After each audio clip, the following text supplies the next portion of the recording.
Muy buenas noches, estimados estudiantes de sistemas de base de datos. Bienvenidos a esta nuestra segunda semana de clases, semana en la que vamos a continuar trabajando en la unidad 1, Introducción a las bases de datos relacionales. Y hoy seguimos con el tema ya iniciado, la sesión previa, que se define como conceptos básicos de las bases de datos. Para hoy nosotros terminaremos este tema. Vamos a revisar los dos últimos subtemas referentes a esta parte introductoria a los sistemas de base de datos. Nosotros recordemos que acá en la modalidad que estamos siguiendo, tenemos dos momentos en nuestra semana en el contacto con el profesor. Uno es el momento sincrónico que estamos viviendo en este momento y el otro es un encuentro asincrónico donde también se imparten recursos de aprendizaje para la semana. Entonces, un recordatorio para todos aquellos que aún no han revisado, por favor, analizarlo. También yo hago énfasis en que las clases que están colgadas en el entorno virtual de aprendizaje, o aula virtual como usted le puede conocer, yo las dejo grabadas en un canal de YouTube que me permite generar estadísticas y seguimientos de la apertura de estas clases. Entonces, es importante que usted revise las clases. Aquellos que no tienen en su momento disponibilidad de estar de forma sincrónica en la clase. Bien, comparto mi pantalla para empezar a revisar los contenidos programados para hoy.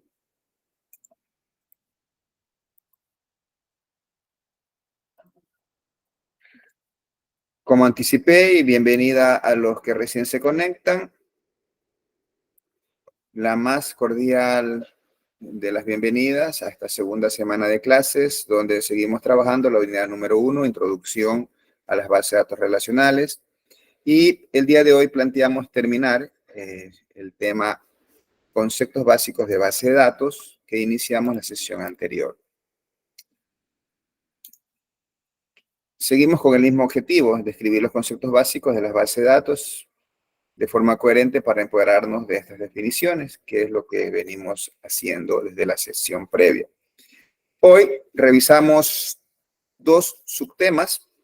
Uno es la evolución del procesamiento de datos en un sistema de archivos. Y finalizamos revisando los problemas en el procesamiento de datos en un sistema de archivos.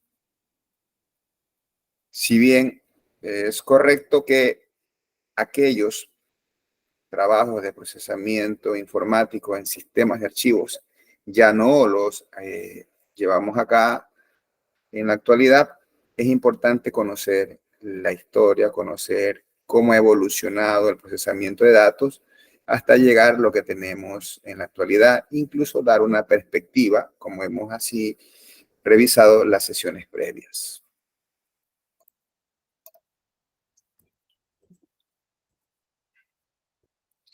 ¿Qué es un sistema de archivos? Bueno, nosotros acá empecemos con una definición de sistemas. Y yo ahora pido que si algún voluntario levante la mano y que me dé alguna idea de sistemas. ¿Qué es un sistema?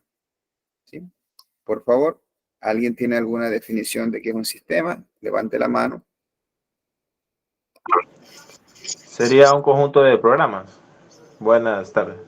Muy buenas tardes. ¿Quién fue que dijo esto? Fue Alberto. Sí, bueno. Ok, Alberto. Alberto Ayala. ¿Alguien más que tenga otra definición? Guido, adelante. ¿Cuál es su definición, Guido? No te escucho. Parece que está muy lejos del micrófono. No escuchamos, Guido. Ahí me escucha, sí. Hola. Allí mejor. Ya es un conjunto de procesos para llegar, Ya. para llegar a crear módulos Y en sí, prácticamente como hacer una base de datos también. Ok, Esto, ujú. muy bien, Guido. Matilde, ¿cuál es su definición? Buenas noches, ingeniero. Conjunto de normas, de sistema. No le escuchamos, Matilde. Parece que algo tiene problemas con la conexión o su micrófono. Pero una parte, Conjunto de normas y procedimientos, o sea, del sistema. ok, gracias, Matilde. Muy bien, muy buenas definiciones las que acaban de dar. El uno me dice es un conjunto de programas, el otro un conjunto de procesos, un conjunto de normas. Y entonces dentro de esa dinámica, bueno, ya hubo espacio para haber consultado en Google. Ya aquí vamos a avanzar en la clase. Entonces, las definiciones que dieron, entiendo que fueron espontáneas de la concepción que usted tiene de lo que es un sistema. Entonces, revisemos acá. Y yo he escuchado por diferentes medios de comunicación que dice, el sistema judicial del Ecuador tiene serias deficiencias porque permite que se dé paso a la impunidad o al castigo de quienes son inocentes. Algo así, ¿no? Luego, ya en el campo deportivo, digamos, ha escuchado usted también, el sistema defensivo del equipo X fue mejor que el sistema defensivo del equipo Y. También hemos escuchado de eso. Y luego dice, el sistema de gobierno que aplica determinado presidente no es el más adecuado. Entonces, ya cuando hablamos de estas definiciones, ¿sí? No tienen nada que ver con informática, pero se usa la palabra sistemas. Entonces, de aquí en adelante, por favor, estimados informáticos, no perderse de la definición de un sistema. Y un sistema no es solamente un conjunto de normas y procedimientos. O sea que sí es eso, pero no es solo eso. Que no es un conjunto de programas nada más. Y también que no es un conjunto de algunas otras definiciones que hicieron los tres compañeros acá. También la definición, pero no es solo eso. Entonces tenemos que trabajar en una definición un poco más general, que se encasille todo lo que son sistemas. Entonces, la definición de aquí en adelante que usted debe tener de un sistema es que es un conjunto integrado de partes. Allí entran leyes, sistemas de gobierno, programas, procesos, normativas, como dijo. Todo entra. Un conjunto de elementos que interactúan entre sí para alcanzar un objetivo. Eso es un sistema.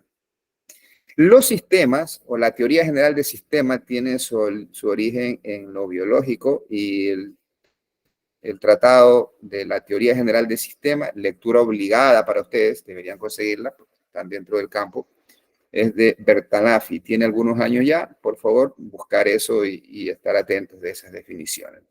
Entonces, ya cuando hablamos de sistemas, tenemos que referirnos en su amplitud del concepto. De aquí en adelante, con seguridad usted ya va a tener una mejor visión y seguro tal vez más de uno. Yo quise decir eso, pero no lo dijo, pero en ánimo de motivar y incentivar a los compañeros que han participado acá, como es costumbre, vamos a que me den sus nombres, por favor. Vamos a darle un punto al promedio para que vayan acumulando. Me dicen los nombres, por favor, porque tengo que registrar esto en la plataforma porque luego se pierde. Me dicen, por favor, los nombres de los tres compañeros, apellidos, ¿no? Buenas, señor Alberto Ayala. Alberto Ayala. Muy bien, Alberto, aquí te va un punto por tu participación. Matilde Castro. Matilde Castro.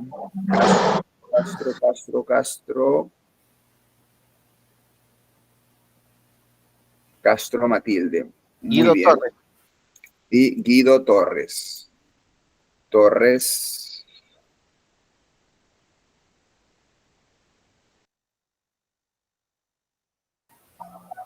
no lo encuentro. Torres Solís. Torres. Ahí tengo algunos Torres aquí. Tengo Torres Diego, ¿no? No, Torres Guido Torres Solís. Diego. Ok, listo. Aquí ya lo veo. Ya está. Muy bien, ya está. Muy bien, ahí está registrado eso y avanzamos con nuestra clase.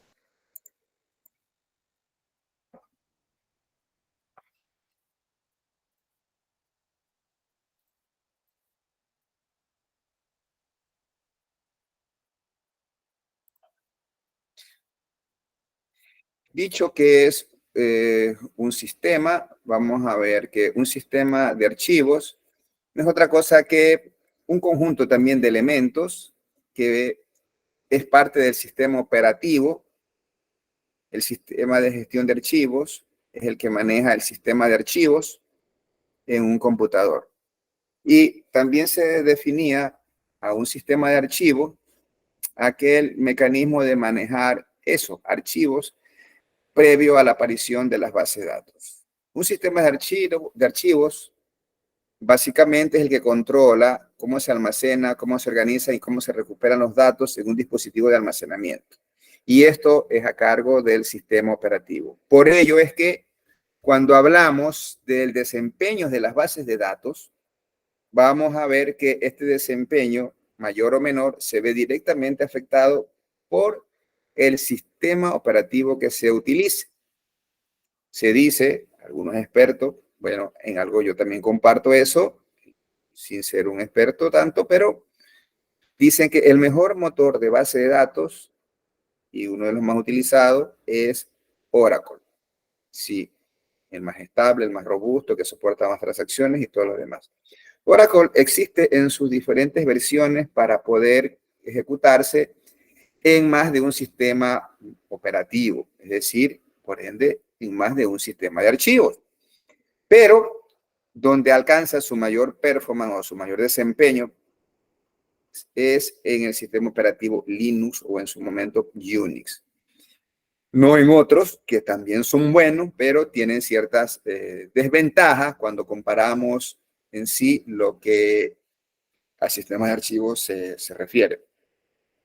El sistema de archivos está compuesto por una estructura, esas estructuras de datos que usted debe haber revisado, o si no, va a revisar en su formación, donde hay una tabla de asignación para estos archivos. Los archivos, esos diferentes medios de almacenamiento que usted puede ver por el explorador de archivos o por alguna herramienta, dependiendo del sistema operativo que utilice.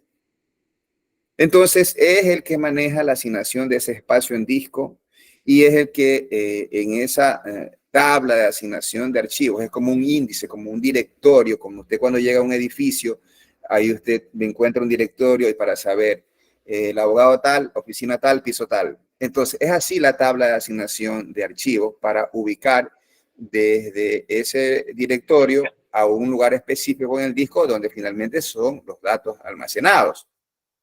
Entonces, esos datos acerca de los archivos o datos acerca de los datos es lo que se conoce como metadatos, datos de los datos. Entonces, son los atributos, son las propiedades de estos archivos que se almacenan en todo el computador para que las diferentes aplicaciones y características avanzadas de manejo de archivos las procesen. Pero todo siempre a través del manejo del sistema operativo.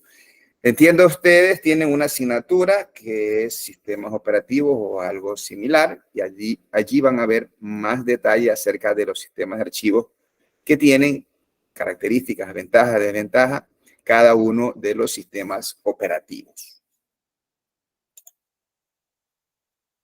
¿Cómo han evolucionado el procesamiento de los datos en sistemas de archivos? Cuando recién empiezan, ¿sí?, el procesamiento de los datos, los mismos eran almacenados en archivos, ¿sí? Entonces, estos archivos tenían ciertas características, ciertas limitaciones que ahora se les ve con respecto a seguridad y a la eficiencia, y sobre todo para manejar grandes volúmenes. En su momento, si usted reconocerá la historia, alguna vez, alguna película o tal vez en algún libro, revisaría que habían antes formas de almacenar estos archivos en cintas, en tarjetas perforadas, luego cintas, luego aparecieron los disquetes y luego aparecieron unos disquetes que eran un poco más resistentes, con mayor capacidad de almacenamiento, hasta llegar a lo que tenemos ahora como el disco duro, Y ya hablamos de los discos en estado sólido, y cuando hablábamos el paso al disco duro, casi a la par teníamos ciertos almacenamientos en CD, luego en DVD, luego en Blu-ray. Entonces, todo ese esquema, como he venido evolucionando, los almacenamientos que se le daban, ¿sí? Siempre tenían sus características propias sobre qué sistema de archivos trabajaba. Entonces, es muy importante conocer esa situación. Ya cuando hablamos del procesamiento de datos en sí, lo que mostré o esquematicé hace un momento era en sí el almacenamiento de los datos, como ha evolucionado, pero ahora el procesamiento, ¿sí? Ha pasado por las siguientes etapas, ¿no? Siempre se ha trabajado con procesamientos. Antes se hacía la nómina, el rol de pago de manera manual. La contabilidad se llevaba de manera manual.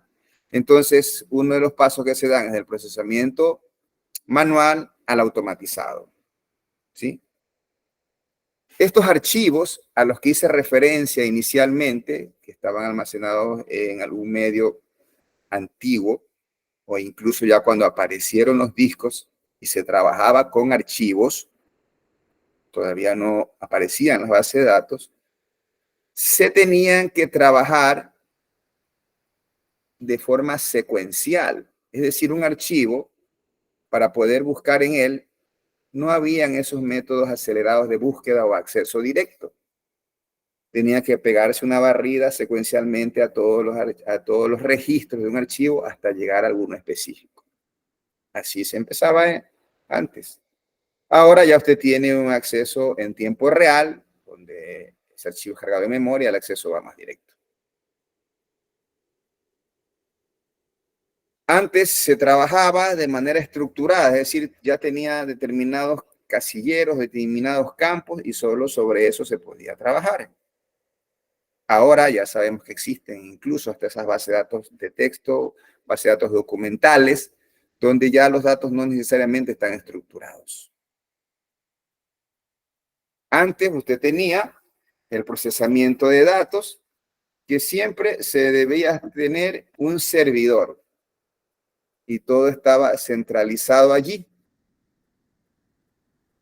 Recuerdo en los primeros años que me tocó trabajar, teníamos algunas versiones de sistemas operativos y se trabajaba en un servidor de archivos, porque daba servicios de archivos, todavía no se utilizaban bases de datos, a pesar que ya a nivel mundial se daba el uso de bases de datos, acá todavía no. Ya luego fue que incursionamos en el proceso de utilización de bases de datos. Entonces se trabajaba en un tema centralizado. Y si algún cliente o alguna estación se quedaba fuera, sencillamente no podía acceder a estos sistemas de archivos. En la actualidad, y yo ya mencioné algo en la sesión previa, tenemos sistemas distribuidos. ¿Sí? Ya usted dijo, hey, más rápido es mi Facebook que acceder a la plataforma de la universidad. Sí, no le miento que es posible que lo que usted dice tiene cierta certeza. ¿Pero por qué? Porque los servidores, tanto como Facebook, como Google, manejan sistemas distribuidos y entonces tiene ya en los principales ISP, servidores de Google, servidores de Facebook, donde cuando usted tiene que navegar, va a acceder a estos servidores distribuidos donde tienen los datos que usted más utiliza, que son más accedidos, que se limita al círculo de amistades o a los conocidos que usted tiene. Entonces, algoritmos para distribuir así carga. Entonces, cuando se tiene que acceder, no tiene que ir a navegar por toda la red, a darse una vuelta inmensa para darle lo que usted quiere. ¿Ok? Entonces, esa es una evidencia de una aplicación efectiva de los sistemas distribuidos. Antes no teníamos eso. En la actualidad, y la tendencia que se vive es procesar un gran volumen de datos. Variedad y volumen a una velocidad muy importante. Las telecomunicaciones ahora van muy rápido y entonces esa es la tendencia en lo que tiene que ver con el procesamiento de datos. Todas estas pequeñas limitaciones que en su momento fui citando son las que han ido dando paso ¿a qué? Han ido dando la pauta para que, por la falta de abstracción, ¿sí?, la administración y la integridad de los datos, por el uso de estos sistemas de archivos, que dificultaba la construcción de sistemas confiables y escalables y flexibles y parametrizables, dieron la pauta para que luego surjan las bases de datos, que hoy, bases de datos, nos ofrecen y nos dan las soluciones más robustas con respecto al almacenamiento y con respecto al procesamiento de datos y llegamos incluso hasta del mismo motor poder tener replicaciones de base de datos, distribuciones de base de datos que nos aceleran el proceso y el que se beneficia con todo esto es el usuario.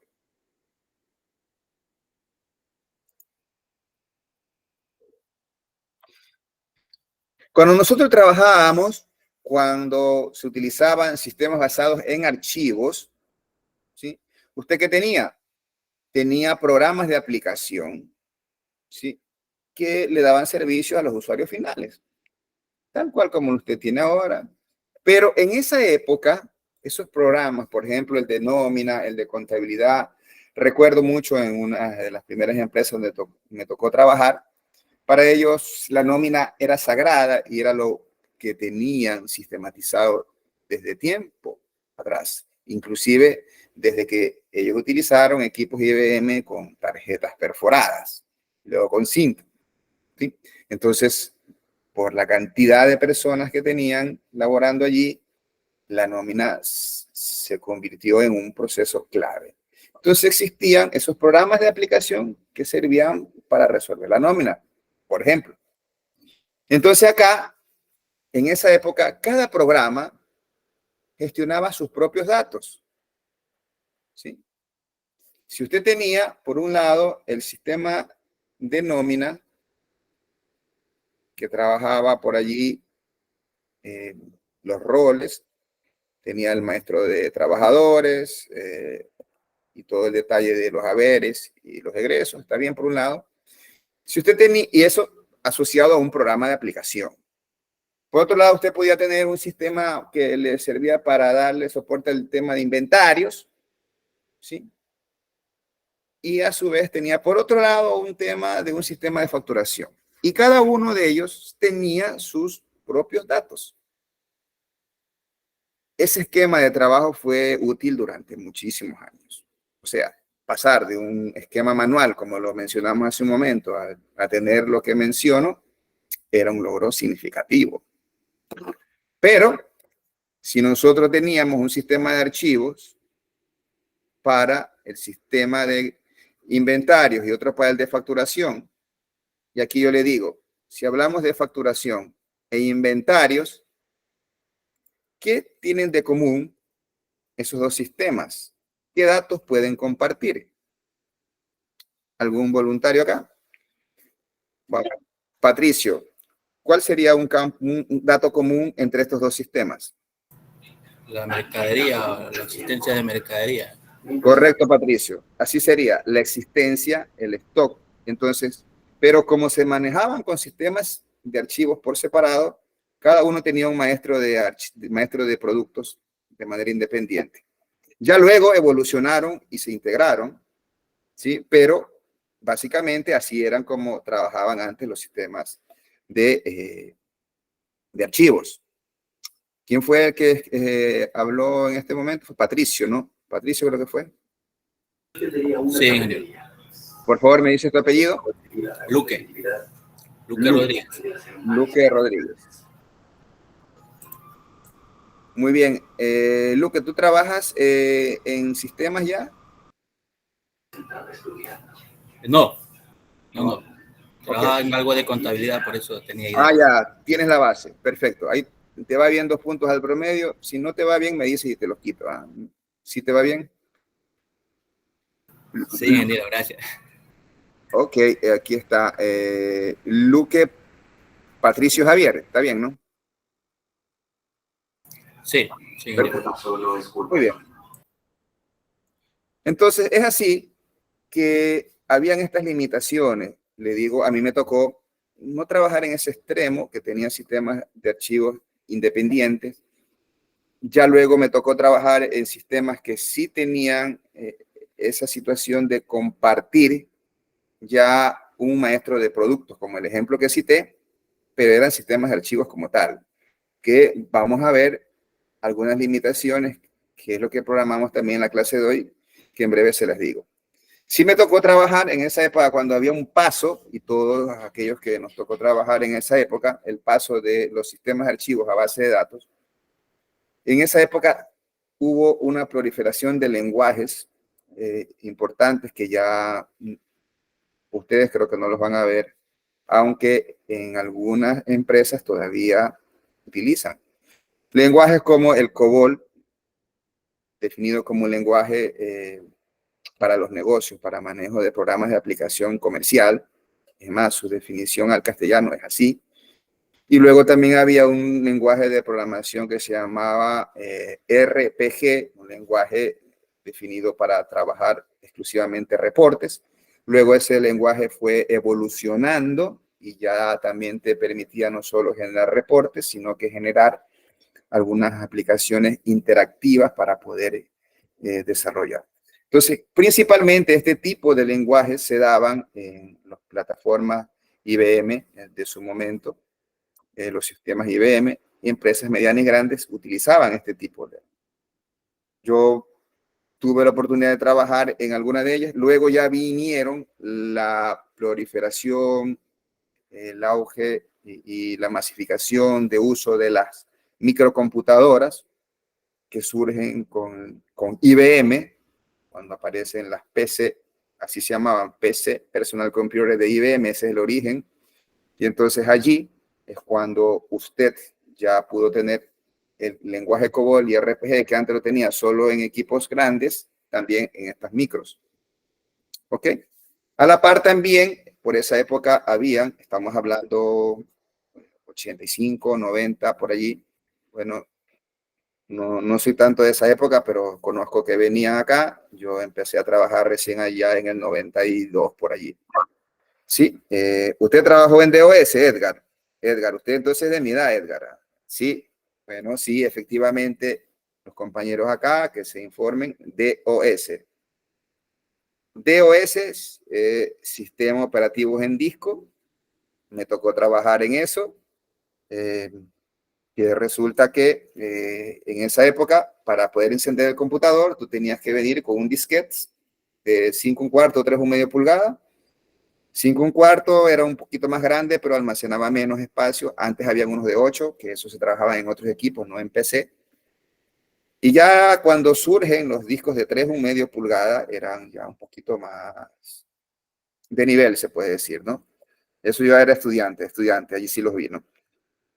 Yo creo que ustedes tal vez en el museo o en alguna película los pueden haber visto, pero eso existió. Que resulta que ya en la actualidad nosotros eso no lo vemos.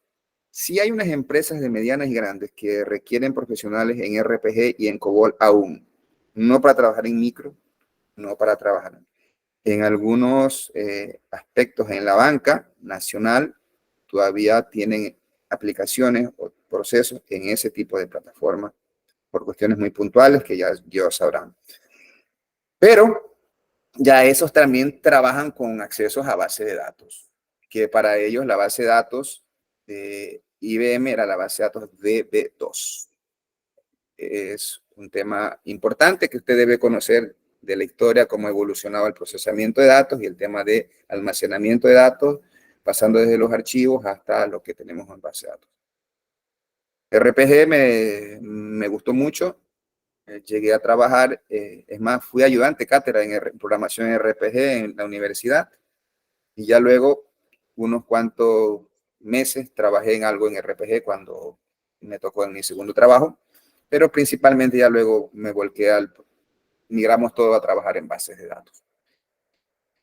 por esa época, ya hablemos del año 90, alrededor de los 90, antes de los 90, se podían tener equipos que trabajaban totalmente en plataformas IBM, que era lo común, lo estándar, pero como ya venían apareciendo las micros, ya los PC, habían redes de microcomputadoras y todo esto permitía que ya usted pudiera tener un sistema en esta plataforma y había otra vez ese tema que lo acabo de citar. Usted tenía un sistema que estaba en micro y otro que estaba en equipos IBM. Me tocó vivir con ello algunos años hasta que cambiamos totalmente las plataformas. Entonces, para ahora, ustedes ya tienen todo más fácil. El desarrollo y los lenguajes ya casi no se programa. Por eso es que cuando yo digo que en su carrera de desarrollador, en algún momento dado, si alguien se inclina por esto, lo más importante es esta asignatura. No esta asignatura por el profesor, sino por lo que se trata de explicar acá, que es a diseñar una base de datos, diseñar una aplicación.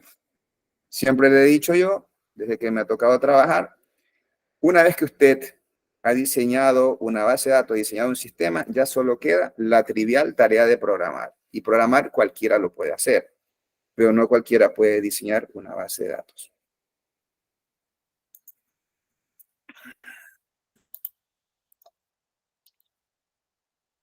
Sí, el tema de programación es medio complejo, mucho más complejo. Es el proceso de diseñar una estructura, diseñar una base de datos. Entonces, dicho esto, como iban trabajando los sistemas de archivo, llegábamos a que cada departamento tenía sus propios archivos, utilizando sus propios programas de aplicación. Y aquí yo tengo un ejemplo. ¿Sí? Yo tenía acá ventas y tenía contratos, que resulta que el sistemita de ventas, ¿sí?, hacía introducción de datos e informes sobre este sistema de ventas. Entonces hacía o tenía unas rutinas de tratamiento de datos y definición de sus archivos. Y obviamente estaban los programas de aplicación de ventas y estaban los archivos de ventas por un lado. Simplemente estoy esquematizando ahora de manera gráfica lo que ya expliqué hace un momento. Entonces ahora, asimismo, teníamos por otro lado el tema de contratos. Se hacían ingresos de datos, se habían informes acerca de los contratos. Entonces teníamos rutinas de tratamiento de datos, definiciones de datos, es decir, de esos archivos, y también habían programas de aplicación de contratos. Y tenía sus archivos de contratos, por un lado, y por otro lado estaban sus archivos de ventas. Y entonces, aquí ya vemos que hay algo común ahí. Lo común que entre contratos y ventas, un punto al promedio, ¿cuál sería el campo común ahí, el dato común? Hable. ¿Alguno de la audiencia acá? Bueno, se acaban de perder un punto al promedio. Si tenemos por un lado ventas y de otro lado tenemos contratos, un elemento común que vendría a ser allí, que está en los dos sistemas, es clientes. Clientes. Por casi te lo ganas. ¿Eh? ¿Quién fue? ¿Quién fue? Porque lo dijo casi a la par que lo dije yo. Por favor, me dice tu nombre. Tú fuiste Alberto. Ya, okay, Sí, sí, yo fui. Sí, te demoraste un poco ya. Bueno, te vamos a dar un punto ya. Vamos a darte un punto para... Entonces acá, pero Alberto, si sigues así, ya creo que no vas a venir a dar examen, ¿ah? Creo que tú ya llevas otro más aquí, Alberto Ayala, ¿no? Alberto Ayala. Alberto, sí, ya llevas uno, va, uno más. Ah, listo. Muy bien.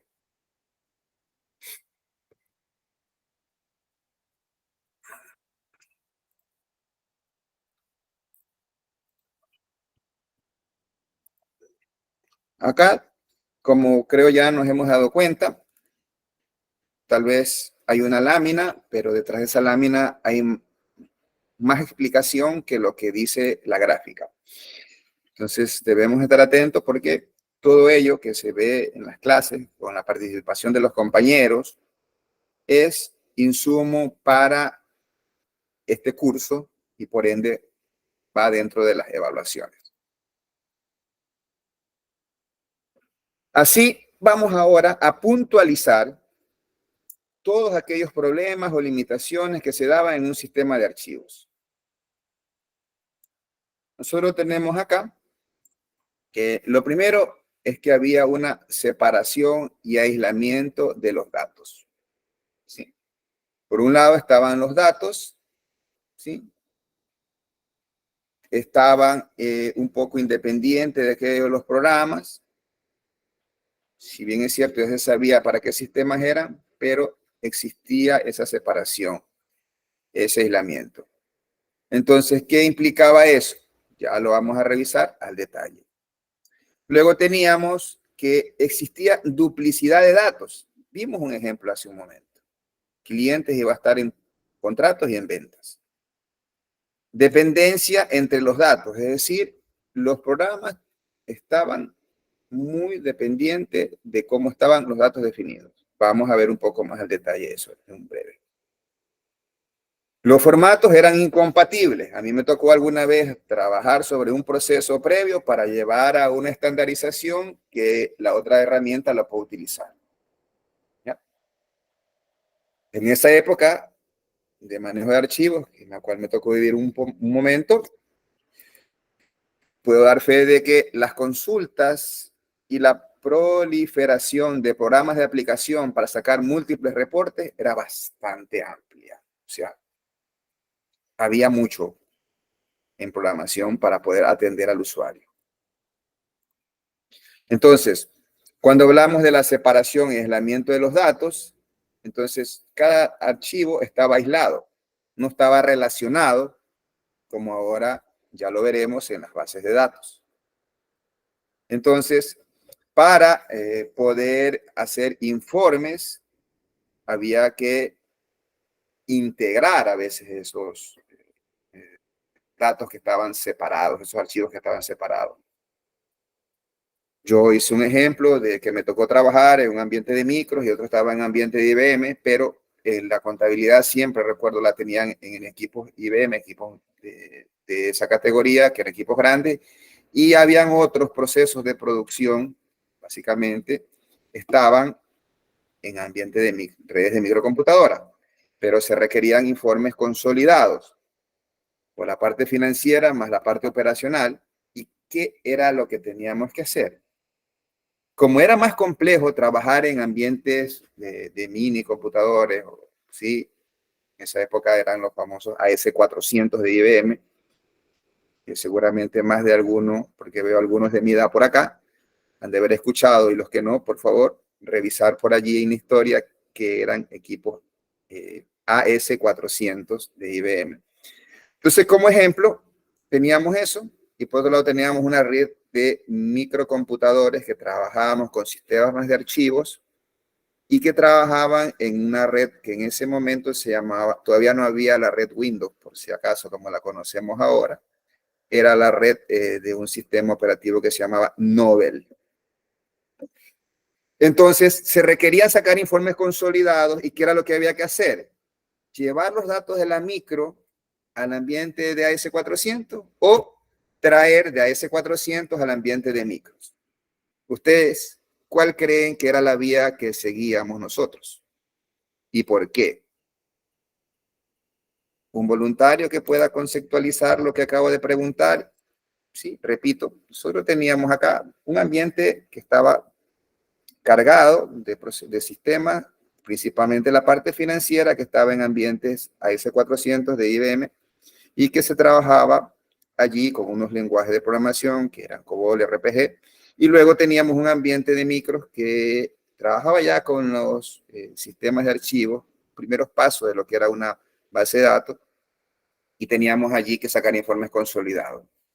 ¿Qué se hacía? Llevar los de micro a la AS400 o los de AS400 a micro.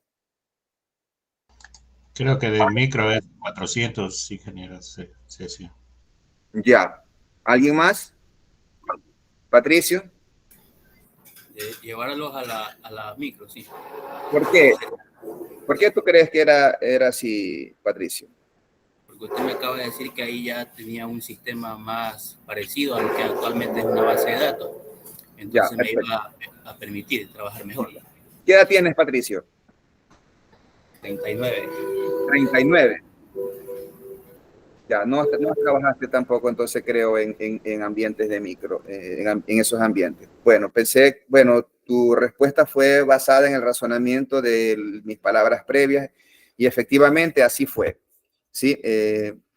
Edgar, creo que también fue que manifestó, solo se hacía eso de llevar a la S400 cuando teníamos escasez de algún programador disponible en ambiente de micro para procesarlo. ¿Por qué? Porque las herramientas en ambiente de micro en esa época eran mucho más fáciles para desarrollar que las que se utilizaban en AS400. La funcionalidad era mayor en el momento que trabajamos en micro. Es más, aquella herramienta de desarrollo que utilizábamos nosotros en su momento ya utilizaba un incipiente SQL, un lenguaje de consultas al que yo le hacía mucho uso, porque ya yo había trabajado en base de datos y esta herramienta, a pesar de que era en sistemas de archivos, soportaba trabajar con sentencias SQL.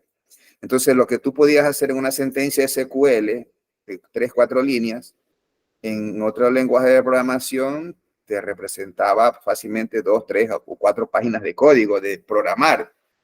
Entonces, esa es una de las ventajas por las cuales siempre nosotros descargábamos de la S400, o sea, del ambiente grande, y era lo que se hacía en casi todas las instituciones, para que se procesen y se integren con los datos en ambiente micro. Lo que dijo el compañero al inicio era muy poco común, salvo que los demás programadores de ambiente micro estuvieran ocupados y no estuvieran disponibles, pero eran casos muy raros, ¿sí? Entonces se daba así. ¿Ok?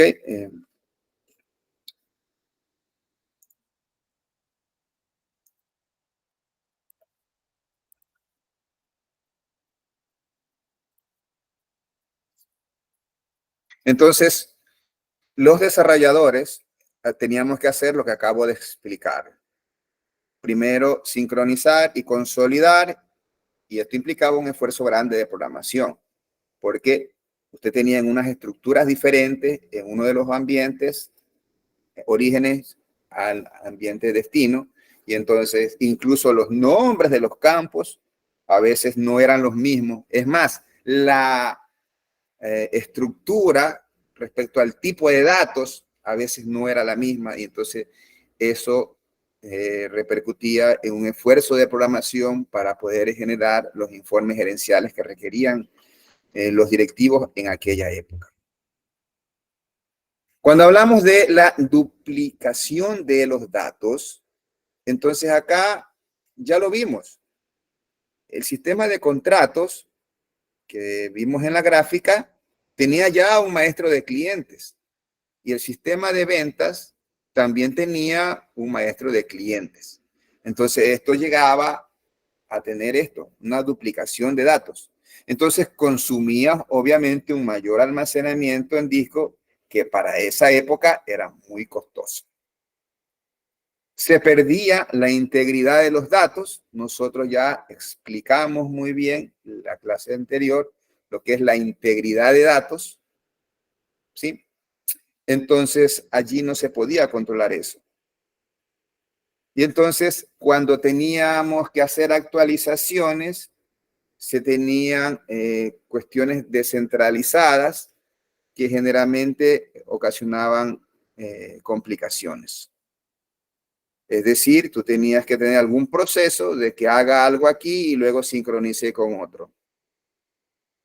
Porque estaban en ambientes diferentes, eran archivos diferentes. Todas esas complicaciones nos tocó vivir algunos en esa época. La dependencia de los datos se refiere a que usted, cuando quería cambiar alguna estructura en un archivo, ¿sí? El programa no le iba a funcionar la próxima vez que se ejecutaba, así sea que la operación es la misma y entonces usted tenía que volver a recompilar todos estos programas para que puedan procesar aquella nueva estructura de archivo que usted había logrado, aumentando un campo o sencillamente haber ampliado algún campo porque no le alcanzaban las posiciones que tenía. Entonces tenía que modificar todos los programas en los cambios de alguna estructura de algún archivo. Eso se hacía. Me tocaba decir, vamos a cambiar. Uy, qué complicado. Tenían que salir todas las personas del sistema, actualizar y volver a recompilar y volver a poner el programa ejecutable. Eso ocurría. Entonces, se viene a dar esto de que los programas tenían una dependencia de los datos. Cuando se dice dependencia de los datos, se refiere a la estructura como tal. Y también en esa época había una dificultad para manejar la concurrencia. ¿Sí? Entonces, hablar ya luego a través de mecanismos manuales de controlar la concurrencia a través de programación era complejo. Me explico esto un poquito mejor. Los lenguajes de programación de esa época, al menos en los que me tocó trabajar, tenían ¿qué cosa? Una función que te permitía bloquear el registro o bloquear el archivo. Entonces ya dependía del proceso que estabas haciendo para que en este sistema de archivos tú bloquees o el registro o el archivo. Si estabas haciendo la actualización del inventario de un producto que estás vendiendo, entonces tú tenías que bloquear, porque se supone que está en un ambiente multiusuario y hay 3 puntos de facturación y están vendiendo y el otro usuario que está vendiendo debe vender solamente lo que tiene en existencia en el sistema. Entonces, mientras vende el uno, actualiza el stock un usuario, se bloquea el registro y lo tiene en espera al otro usuario. Pero son fracciones de segundo, de milisegundos, que en programación nos tocaba programar a nosotros. Tú ponías la sentencia, preguntabas si el registro no está bloqueado. Y si el registro no está bloqueado, enviabas a actualizar el stock. Si el registro estaba bloqueado, tú tenías que esperar y se quedaba la pantallita unos segundos ahí esperando el usuario hasta que se desbloquee del otro usuario. Obviamente esto es fracciones de segundo, las computadoras trabajan muy rápido, pero eso nos tocó programar. Usted ya no tiene que hacer nada de eso. Usted en base de datos, usted envía un update y olvídese. Ya la base de datos maneja todo eso. Si viene, él hará lo mismo. Hacerlo esperar, dárselo. Entonces, de tal manera que usted se lleva un dato actualizado y se mantiene una integridad en los datos. No sé si me expliqué. Si hay alguna pregunta, por favor, en este tema que acabo de exponer. ¿Alguna duda? Adelante. Adelante, Edgar. Inge, de hecho, creo que el Internet en sus primeros días funcionaba así. Era como una conversación. Primero uno se ponía, él esperaba la búsqueda, esperaba la respuesta, mientras tanto no se podía hacer nada. Tocaba esperar la respuesta del buscador, en este caso, del motor de búsqueda, y luego se podía mandar otra búsqueda, por ejemplo, en ese caso. Y los mensajes igual funcionaban así, los sistemas de chat, Sí. de la misma manera, funcionaban pausadamente, voy a decirlo así. Era asincrónico, mejor dicho. Era asincrónico, sí. Gracias, Edgar. Sí, efectivamente era un proceso medio asincrónico. Entonces ya la web, como la tenemos ahora, nos da unas ventajas fabulosas. Los límites, no se ve límites al desarrollo de la tecnología y sobre todo el uso de las nuevas tecnologías, la analítica de datos masivos y la inteligencia artificial. Y ahora no se ve límites. Y entonces nosotros tenemos que irnos preparando y embarcándonos en esta tendencia. ¿Dónde se originó la web? Ustedes que son informáticos, ustedes son de tecnología de la información. ¿En qué país? En Estados Unidos, yo creo, en un garage. En Estados Unidos, yo tengo mis dudas. Confirmen ahí en Google, que Google no les dice nada. Mientras desarrollamos la clase, Alberto, ¿dónde se fue? En Suiza. Exacto, en Suiza. Así es, Alberto. ¿Quién te dijo, Alberto, eso? Google. Por la década de los 80, 90, casi por ahí. No, creo. mi pregunta es cómo por Google. Por Google. Sí, por Google. Por Google, muy bien, sí, efectivamente, es en Suiza. Ajá. En Suiza. Suiza es un país muy desarrollado, muy importante en las tecnologías, que marca bastante. Y Suiza es uno de los países que mejor paga a los profesores extranjeros. Y el 40% de los habitantes de Suiza son extranjeros. También el costo de vida en Suiza es bastante grande, bastante alto, de los más altos que hay. Así que por trabajo alguna vez pasé por allí y sí que es verdad que eso es caro. Allí no le alcanzan los viáticos que le envían a uno para cuando les toque ir a Suiza. ¿Sí? Entonces, pero hay unas posibilidades por allí. Alguien que quisiera ir, Suiza es tengo algunos amigos que viven por allá que van muy bien. Y la gente de tecnología les puede ir muy bien. Así que ahí tienen un destino si alguien quiere ir en esa dirección.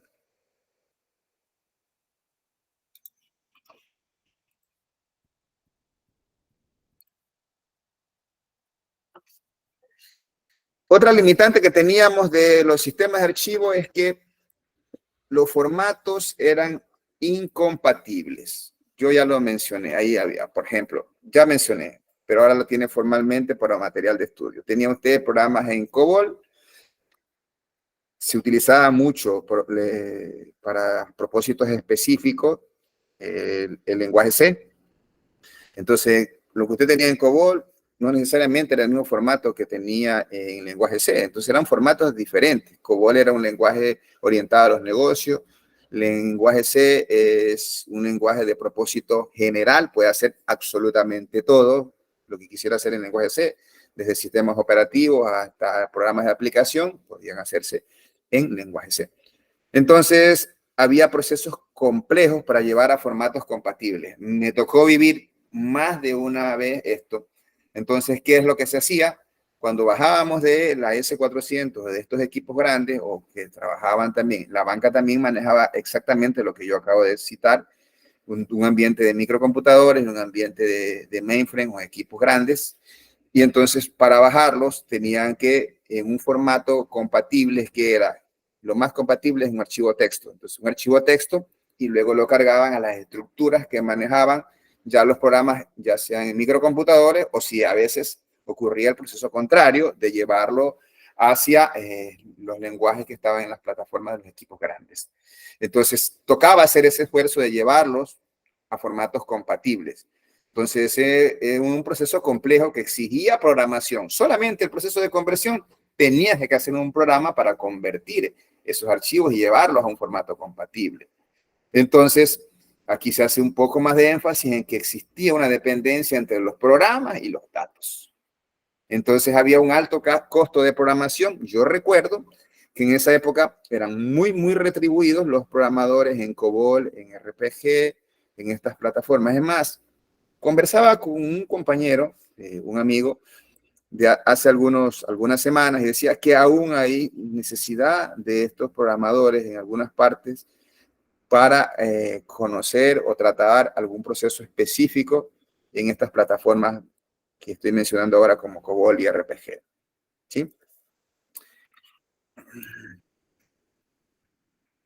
Como este esquema de tener diferentes formatos en diferentes plataformas incompatibles y la necesidad del usuario, una vez que ya se sistematizó de una manera u otra, ya tenían algo sistematizado en facturación, inventario y ciertas actividades que antes las hacían manual, les lleva a solicitar muchos informes gerenciales para toma de decisiones. Entonces, esto origina que se genere una gran cantidad de desarrollos de programas aislados. Un programa, un reporte para esto, un reporte para lo de acá.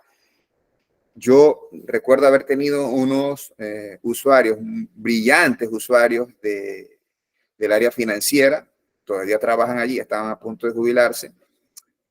No doy los nombres porque es muy probable que más de uno de ustedes los conozca.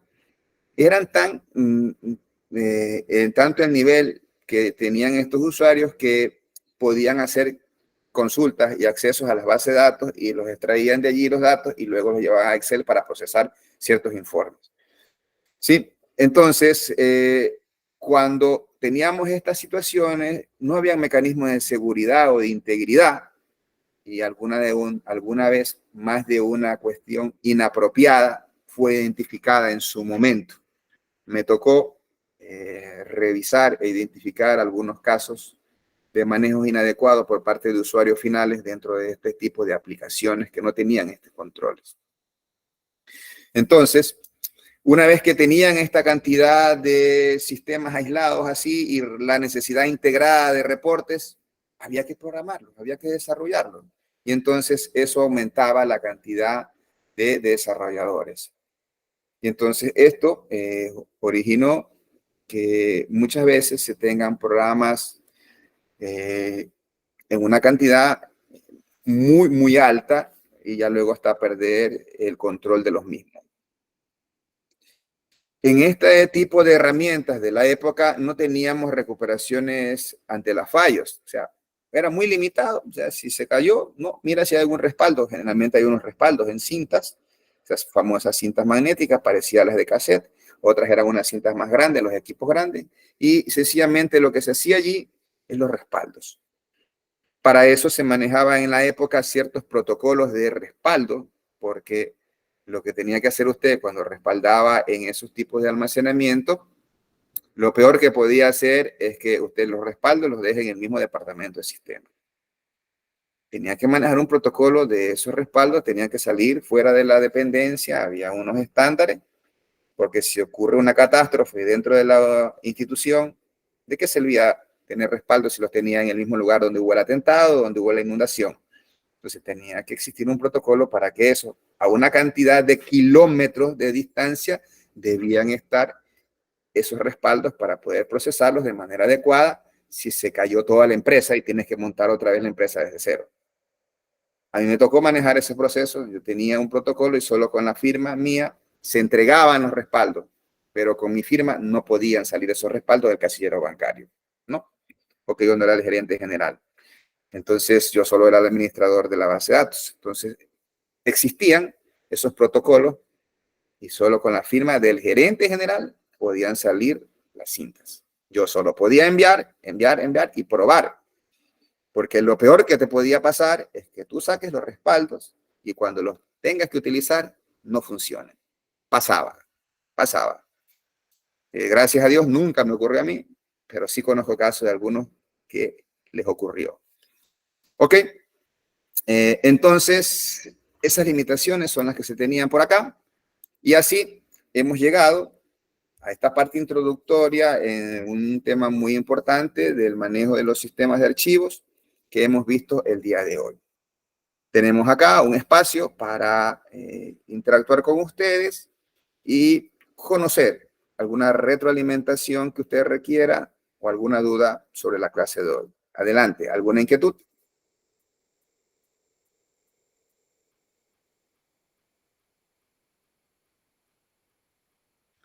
Ingeniero, ¿qué tal? Buenas noches. Una pregunta Me tengo. presento, soy Antonio Apolinario.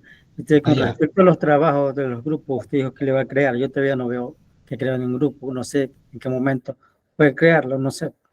Ya, yo en este momento, yo voy a tener aquí unos minutos más de clase y luego me quedo con esa tarea de crear los grupos, porque los grupos ya deberán empezar a trabajar en la quinta, sexta semana, recién estamos en la segunda semana. Gracias, Antonio, por esa importante acotación. Yo creo los grupos.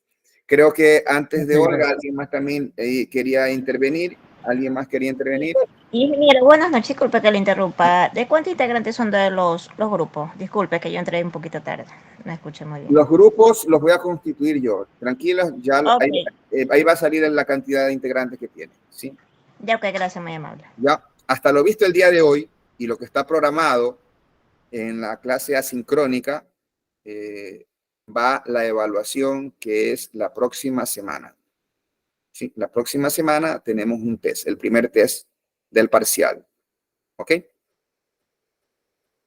Entonces, allí está, para que no se acumule y listo, no hay nada complicado. Por favor, hay un horario bastante amplio, no creo que tenga inconvenientes con el horario del test. Edgar, ¿alguna inquietud? Sí, ingeniero, me quedó un poco una duda en cuanto a la clase anterior, que el compañero habló sobre, bueno, sobre una ley que protege al usuario. ¿Y hasta qué punto es legal tener una base de datos de A o B cosas? Por ejemplo, mi pregunta es en el caso de las bases de datos de los números de cédula, información de números de cédula. Por ejemplo, nosotros, yo tengo un local de ropa, entonces nosotros mandamos a hacer hace algunos años un programa para facturación, y en ese programa de facturación ya venía todos los números de cédula de las personas. Y hasta lo que yo sé, no es legal, pero el ingeniero que nos proveyó el programa ya lo tenía a la base de datos de todos los números de cédula del país. De hecho, cuando yo ingresaba un número de cédula, ahí estaba la información. No toda la información de la persona, pero sí la básica, nombre, dirección e incluso números de teléfono. Esa era mi pregunta. Bueno, hay una ley de protección de datos que se da y donde estos datos no pueden ser distribuidos. Usted, sin su autorización, no pueden estar allí. Es más, cuando usted va a algún lugar y va por primera vez, recién le piden sus datos y usted los da porque quiere tener la factura. Ya de en adelante esos quedan registrados, pero es con su autorización. Existe no solamente ese caso. A usted seguro lo han llamado a ofrecer algún servicio. ¿Y por qué? Porque existe un mercado inapropiado, por decirlo así, del manejo de base de datos de clientes o potenciales clientes. Que eso es una práctica que se tiene acá en nuestro país y no solo acá, es correcto. Que es ilegal también, eso es ilegal. Pero están expuestos a sanciones. Lo que ocurre es que acá una de las cuestiones que todavía están en deuda en nuestro sistema judicial es la aplicación correcta de las leyes. Entonces nosotros todavía tenemos esa situación. En derecho, ¿el derecho para qué es? Simplemente es para normar la vida de la sociedad, porque si no esto sería un lugar como lo era en la antigüedad, donde no existían estas reglas y estas normas de comportamiento. Pero aún así, la existencia de estos instrumentos en la aplicación a veces no se da. Y realmente allí tenemos una deficiencia como país. Lamentablemente, estimado. Es lo que le puedo decir en respuesta a lo que usted me consulta. Adelante, Alexis. ¿Cuál es tu inquietud? Activa tu micrófono, Alexis. No se te escucha. ¿Me escucha? Allí sí. Allí sí. Sí, es sobre la misma pregunta que le hizo mi compañero, ¿verdad? Que yo hace 2 meses creo que fue, sigo a alguien que analiza bases de datos en Twitter, y él había publicado, o sea, que estaban vendiendo los datos de ¿cómo se llama? De prácticamente de instituciones públicas, y no se hizo nada de investigación por parte del gobierno. Y esos datos eran de vacunas, de acuerdo a las personas que se habían vacunado también. Sí, efectivamente ese es un problema que hay en nuestro país en la aplicación de la justicia, aplicación de las leyes. Las leyes acá nosotros no tenemos que interpretar, las leyes están para ser aplicadas y allí la administración de justicia en nuestro país es un poco demorada, por decirlo menos, y no quisiera decir alguna palabra mayor, pero es una realidad que vivimos acá. Es muy diferente a como la Unión Europea, que había aplicado una ley sobre protección de datos. Allá se aplica muy bien. Ahora, Y de acuerdo también en uso de aplicaciones que nos traigan y no sé qué, y otros términos también. sí, hay extremos, ¿ah? Por ejemplo, en cambio en China, tus datos no pasa nada ya. Hacen con tus Sí, datos, también. allá es el caso extremo. Ujú. Entonces, sí, allá estamos, y es peligroso eso. Es peligroso Sí. eso, pero acá sí tenemos una ley en la Unión Europea, existe eso, existe esa ley de protección y allá se aplica un poco mejor con serias consecuencias. Pero gracias por tu aporte, Alexis. Sí. ¿Alguna otra consulta que tengan? No. Si no hay consultas, vamos a dar unos lineamientos de qué es lo que vamos a hacer en este tiempo, a la par que vamos revisando la parte teórica. Estamos viendo la parte teórica. Entonces vamos a ir preparándonos un poco más acerca de lo que es, en esencia, el manejo de base de datos, ya en lo que a implementación se refiere. Entonces, cuando hablamos de base de datos, estos 15 minutos vamos a explicar esta parte ya. Vamos a involucrarnos de manera anticipada para que cuando nos toque revisar el siguiente parcial, vamos a ir más rápido. O sea, vamos ahora a caminar en la parte práctica de base de datos en lo que implementación se refiere, ¿sí? Y por ello es que quisiera que ustedes, por ahora, vayan revisando. Hay un taller, hay un apartado en el entorno virtual que les dice cómo instalar SQL Server. Entonces, por favor, quisiera que en estos minutos que nos restan de la clase, usted revise ese recurso, descargue la herramienta y vaya instalando SQL Server. ¿Por qué? Porque yo voy a comentarles algo acerca de SQL Server. He recibido una solicitud de profesores que necesitan que ustedes en este nivel y en los otros niveles también aprendan un poco más rápido el manejo de las bases de datos. Entonces vamos a ir viendo a la par que revisamos esta parte teórica, hemos cubierto ya lo planificado para esta semana y vamos a ir adelantando un poco. Entonces me refiero a esto con que usted instale ya ese motor de base de datos, la versión que le permite a usted como estudiante tenerla. Y luego, ya en este momento le digo, cuando trabajamos con bases de datos, eso nos lleva a utilizar un lenguaje de base de datos. Ese lenguaje de base de datos se llama SQL. ¿Sí? Structure Query Language. El Structure Query Language es un ANSI. ¿Qué es un ANSI? Que está normado por el instituto que da las normas en Estados Unidos. Entonces, tiene un protocolo ya ampliamente utilizado. Todas las bases de datos utilizan SQL, es decir, el lenguaje de programación que se manejan las bases de datos. Usted, desde dentro de cualquier lenguaje de desarrollo, sea Python o algún otro, usted puede embeber un código SQL y conectarse a una base de datos y realizar alguna acción en la base de datos. Entonces acá no vamos a llegar a ese punto, pero sí vamos a ver todas las sentencias de SQL en sus sintaxis básicas y unas que otras consultas avanzadas. Con esta mejora que le estoy haciendo al curso, para aprovechar este momento que tenemos, cuando revisemos SQL en el parcial 2, nosotros vamos a avanzar un poco más allá de lo que está planificado. Y así usted va a tener un beneficio como estudiante en esta asignatura. Ya ahora le he dicho, instale SQL Server. Eso está programado para el siguiente parcial. Le he dicho, instálelo ahora. Si puede, instale también MySQL, ¿sí? Y luego vamos a ir trabajando en el proceso de creación de estructuras, ¿sí? Y vamos a trabajar, cuando hablo de estructuras, es la creación de base de datos y de tablas. SQL tiene dos grandes grupos de sentencias. El primer grupo de sentencias es el de DDL. ¿Qué son las DDL? Son las Data Definition Language. son las sentencias de definición de datos.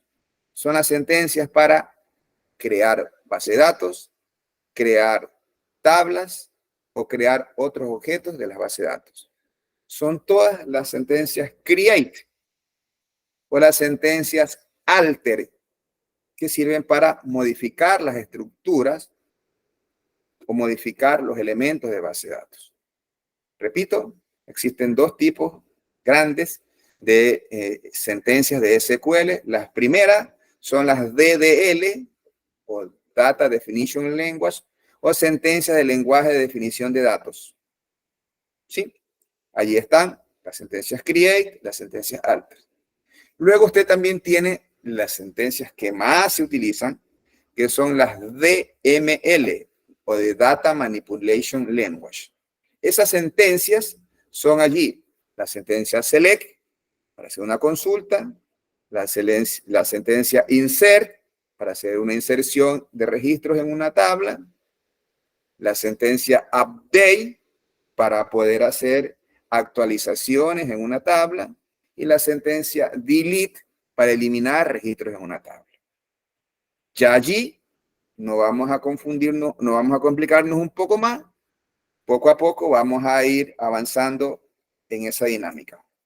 Por ahora le hemos dado una inducción bastante fuerte a lo que tiene que ver con el tema de implementación de base de datos en estos minutos que le acabo de explicar. Así que, por favor, vamos a ir trabajando en esas dos corrientes. La parte conceptual, que ya la vamos revisando poco a poco. Ya luego veremos en la parte de modelamiento. En la parte de modelamiento está bien. Y estamos adelantando un poco lo que vamos a revisar luego, porque hay espacio. ¿Ok? ¿Alguna pregunta?